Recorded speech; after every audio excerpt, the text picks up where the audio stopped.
We may see the payments to the daughter. We may have record of the payments to the daughter. We may have figured out why she recanted, why she sat in the SUV and said it didn't happen. I just needed attention. Well, there may have been a lot of money. We'll find out. We're still looking at it. If it's there, we're going to bust you. We're going to get you. I'm going to start with a video. Victor Marx's daughter. About Victor Marx's daughter. I'm not going to play the whole video. I'm just going to play a little bit of it. But I do want to start with this because it sort of sets up the kind of allegations that persist around this guy.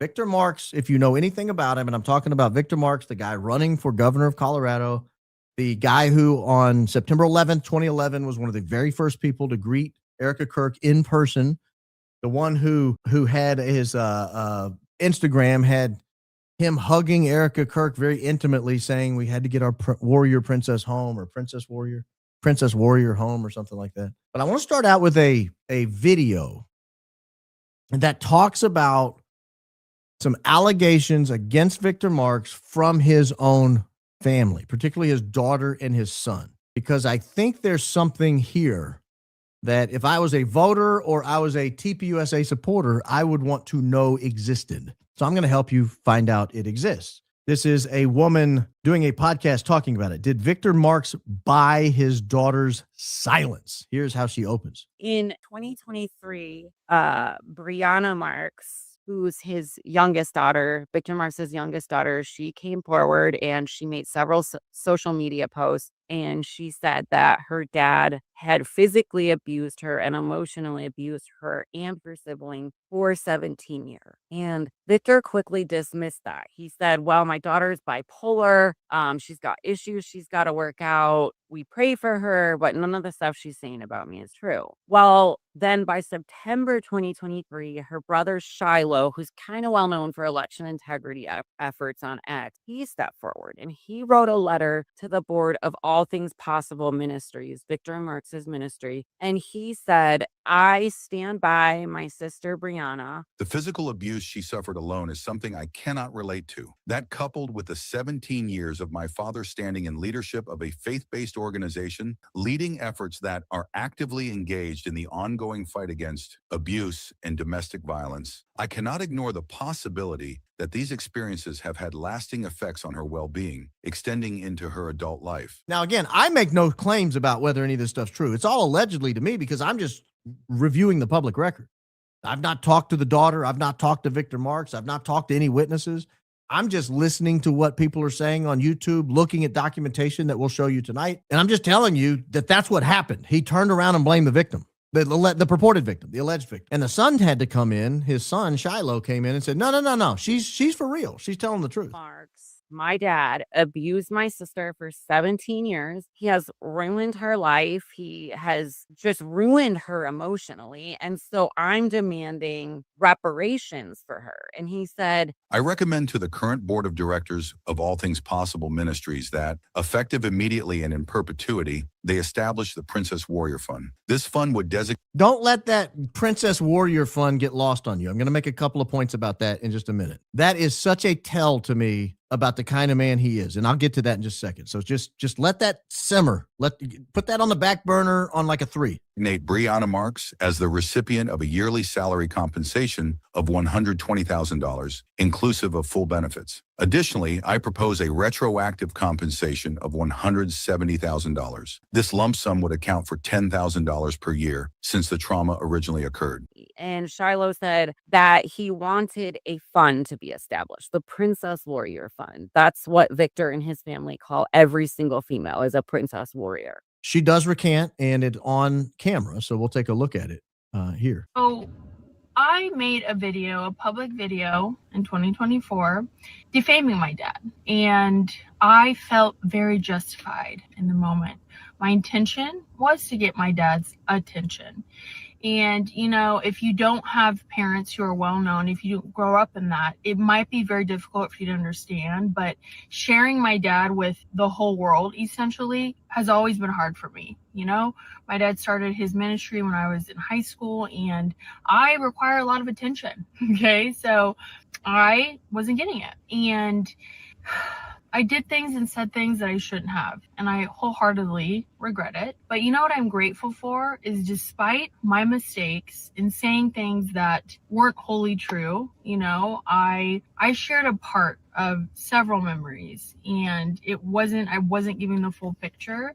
I shared a part of several memories and wasn't giving the whole picture. She accused him of abusing her. I mean, if that's even a part of it, we've got a real problem on our hands. You don't need the whole picture. The abuse is enough. Like there's no excuse for physically abusing your children. There's just no excuse. So if you've done it, what's the rest of the picture? So let me pause her here. I want to show you something that we've not seen reported anywhere. Did you know that Victor Marx was arrested for having ammunition in an airport sterile area, meaning past security, past the TSA line? We've got that information here. It was found on Judy Records, San Bernardino, California court record. People of California versus Von Marx. You guys know his name is Von Victor Marx. People of the state of California, the plaintiff, the defendant, Von Victor Marx, his lead attorney, David Martin Goldstein. I don't know anything about Mr. Goldstein other than his name is David Goldstein. But here is the charge. The first charge is fighting, noise, offensive words. So he's past the TSA security line. This is in 2012, August of 2012. He's past the security line and apparently fighting, making noise, and saying offensive words. That's the allegation. Actually, it's, May 23. And here is the disposition here. He was not guilty of this charge of possession of ammo in an airport sterile area, but he was charged with it. He was arrested for possession of ammunition in an airport sterile area. Now, not guilty. He was convicted of the fighting, the noise, and the offensive words. And what we learn, if you look at the docket, what you learn is this is a plea agreement. He pleaded no contest to one count of the fighting charge. He pleaded guilty to one count of the fighting charge. And then they dropped, or he was found not guilty, of the possession of ammo in the airport sterile area. Does that mean that he was not found with ammunition in the airport sterile area beyond the security guard? No, of course it doesn't mean. It just means this is the nature of the plea agreement. He agreed to being convicted on one count. He agreed to plead no contest, which is basically equivalent of a conviction on another count, in exchange for dropping what would be the worst count, which is a count that could potentially put his FFL license in jeopardy down the road. And as we know, he loves transporting tens of thousands of guns internationally. So that would be a problem. So of course you'll take the conviction here in order to avoid the conviction here. I don't know if on his FFL license he reports these convictions. I honestly don't know. And I don't know if fighting in an airport sterile area where you've been charged with having possession of ammo in an area that you're not supposed to, if that would prevent you from having an FFL. In other words, did he go like Hunter Biden? You know, Hunter Biden was convicted of this very charge of lying on his FFL application. I think it's worth, if I'm a voter in the state of Colorado, I'm very curious. When you fill out your FFL license, when you fill out your license to get a gun, you know, there's a long sheet that you have to fill out. It's yellow. We've all filled it out dozens of times as you buy guns. If you bought dozens of guns, you filled it out dozens of times. But you fill out this same sheet every time. And it looks the same. It has the same questions. You got to be real careful because it's yes, no, but it's not no all the way down. There's a couple of yeses that are required. And so you have to read each question carefully. And you're always nervous that I'm going to accidentally fill in the wrong bubble. I don't know. Since 2013, has he been reporting these arrests? Because I know there's a question about arrests and violence and things like that. So I honestly don't know the answer to this. I'm assuming this is the same guy. It's the same birth date. It's the same name. It's the same, it's in an area where he had previously asked some questions of government officials that are on the record. But if you read this docket, you'll find out that he entered a guilty plea on those things in exchange for dropping the one charge. But that's the kind of guy he is. That's who we're dealing with. A guy with a fighting conviction in an airport. A guy with a charge for having ammunition in a controlled area in an airport. A guy whose daughter comes out and says she was abused for 17 years. And then later comes out in a car selfie and says, I'm just kidding. I just need attention. Oh, you know girls. No, I don't. I don't know girls like that.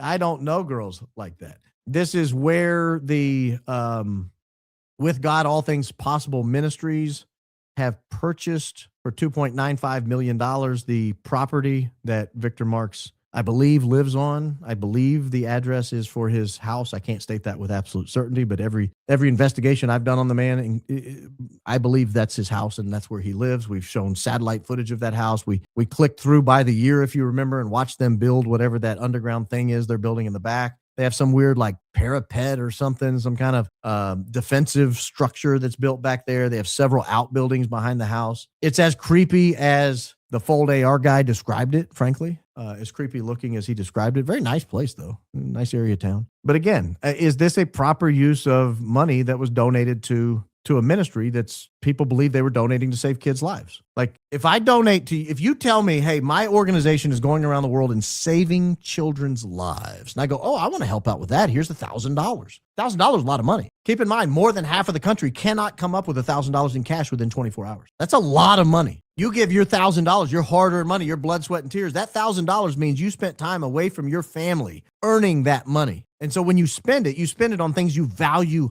highly. You value saving children's lives around the world. That's why I give money to With God, All Things Are Possible, doing business as All Things Possible Ministries. And then you find out that the money was actually put into a trust to buy or to Victor's pocket. I can't remember exactly which one, but it goes to buy Victor's house, a $3 million house, a palatial estate. That's weird. Like that's kind of like the people who send their money to TPUSA and they find out that they're spending tens of millions of dollars flying all over the country in Gulfstream 5s.